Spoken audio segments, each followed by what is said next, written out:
signs of the end are escalating. 1 Timothy chapter 4 verses 1 to 3.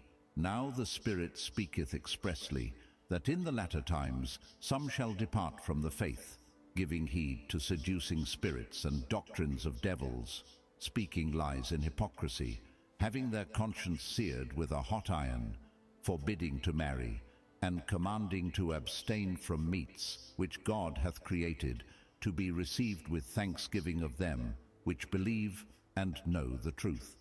More than at any other time in history, the world is experiencing a sharp moral decline. We live in an age where what is considered good is called evil, and what is evil is called good.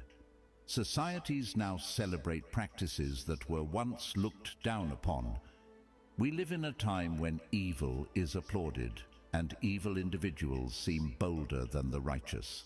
The laws of God are regarded as old-fashioned, and in the name of progress, societies have embraced ungodly and blasphemous practices.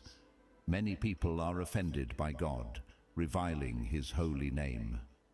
Blasphemy against the Holy Spirit has become commonplace, and righteousness is gradually being pushed out of nations that were once pillars of godliness.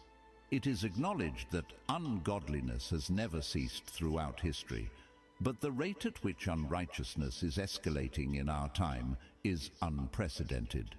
What we are experiencing now is akin to the handwriting on the wall, which must be decoded. The end of the world is near, and believers need to awaken from their spiritual slumber.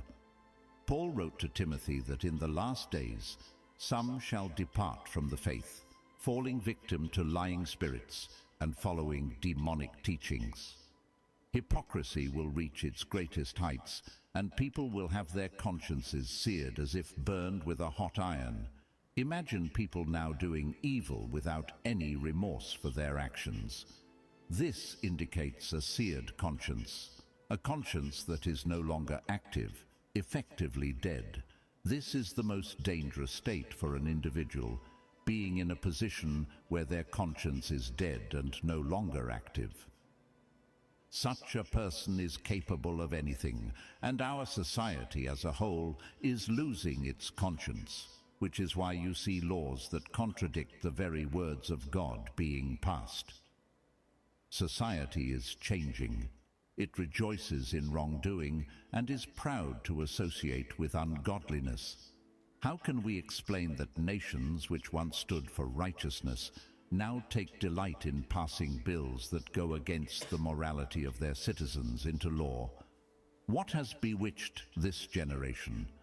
We have much to learn from history, but unfortunately, we are worse than history itself.